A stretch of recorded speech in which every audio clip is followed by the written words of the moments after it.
Renan Santos anunciou Haroldo Medina como o seu vice na disputa presidencial. Esse anúncio ocorreu durante um evento do partido Missão, em Caxias do Sul, na região da Serra Gaúcha. Emocionado, Haroldo Medina é tenente-coronel da reserva da Polícia Militar do Estado e também atua como jornalista e tem foco na segurança pública. Vamos repercutir então, gente, essa definição da chapa de Renan Santos. Ele que, inclusive, Dias Peixoto, que está aqui ao meu lado, o Renan Santos vem aparecendo, ou pelo menos sendo uma grande surpresa nessas pesquisas eleitorais, conseguiu ultrapassar outros pré-candidatos que têm uma experiência maior, que têm uma visibilidade maior, inclusive no Poder Executivo, como Ronaldo Caiado e Romeu Zema. Agora, você acredita que com a definição dessa chapa, Renan Santos tem ainda a possibilidade de crescer um pouquinho mais, de incomodar esses outros pré-candidatos?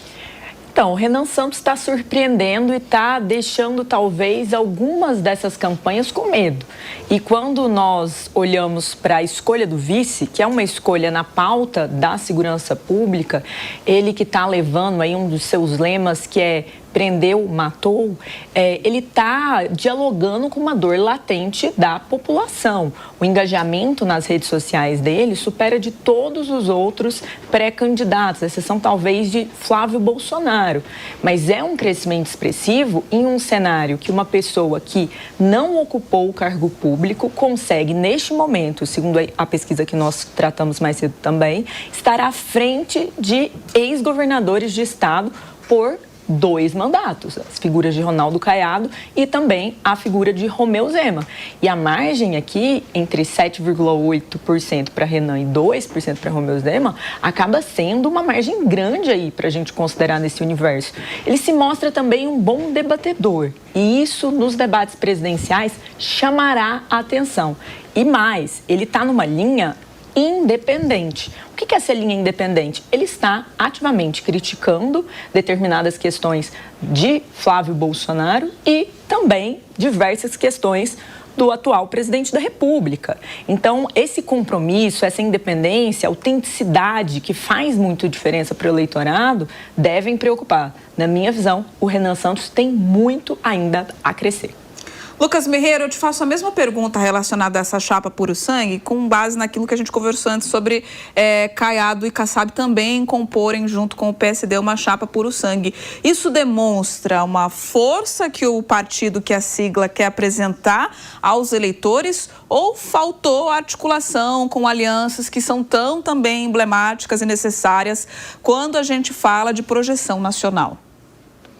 Eu acho que no caso do Renan demonstra um compromisso muito grande que ele quer demonstrar, né, em relação a esse discurso da segurança pública. Vamos entender o que é bem esse prendeu, matou, que é um dos lemas de campanha do Renan Santos, que às vezes parece um pouco duro demais, né, um pouco preocupante para alguns, mas é uma tese bastante interessante. O prendeu, matou, ele nada mais é do que uma tradução, né, uma importação do conceito de direito penal do inimigo, de um ideólogo alemão chamado Günther Jacobs, né? Ele desenvolveu essa tese nos anos 80 e na época lá na Alemanha era para tratar de terrorismo, né? Então ele entendia o seguinte, olha, um terrorista é alguém que renegou a ordem social vigente, ele não é meramente um cidadão que praticou um crime, ele é como se fosse um câncer, um agente externo que tem que ser eliminado, portanto ele não pode ter todos as mesmas prerrogativas e direitos iguais às de um cidadão que eventualmente cometeu um crime, então vai ser um processo penal mais rápido, as penas vão ser mais duras, vai ficar mais tempo na cadeia e tudo mais. O Renan Santos ele veio com essa ideia de trazer isso para o Brasil, com a ideia do prendeu, matou, e aplicando não a grupos terroristas, mas a facções criminosas, como o PCC e o Comando Vermelho. E por isso vem a escolha do seu vice, o Medina, que é tenente-coronel da reserva da Brigada Militar do Rio Grande do Sul, justamente para demonstrar esse comprometimento com a questão da segurança pública.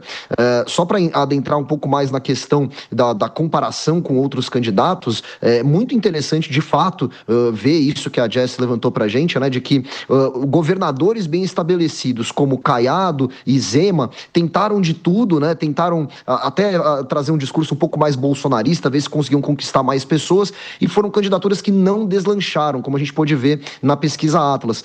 Nesse sentido, o Renan soube explorar muito mais as lacunas deixadas pela direita bolsonarista. Então, novamente, trago aqui como exemplo a questão da segurança pública, né? O Jair Bolsonaro, lembrando, ele foi eleito com aquele discurso de que bandido não ia ter sossego, de que bandidos seriam presos, e foi um governo que não entregou grandes revoluções aí na questão da segurança pública, não conseguiu desmantelar organizações criminosas. Então o Renan Santos aproveita essa lacuna e vem com essa promessa, como um candidato que é de direita, mas ao invés de tentar se abaixar para o bolsonarismo, tentar fazer concessões para o bolsonarismo, tenta demonstrar que ele, diferente de Jair Bolsonaro, consegue atingir certas pautas de direita que Jair Bolsonaro, infelizmente, não conseguiu. Essa é a estratégia que ele vem adotando, e também pelo fato dele próprio ser o presidente do próprio partido, né, o recém-criado Partido Missão, né, que foi criado agora em 2026, ele consegue se estabelecer muito mais como uma liderança. Isso explica o sucesso dele em relação aos demais pré-candidatos que nós vemos aí nas pesquisas.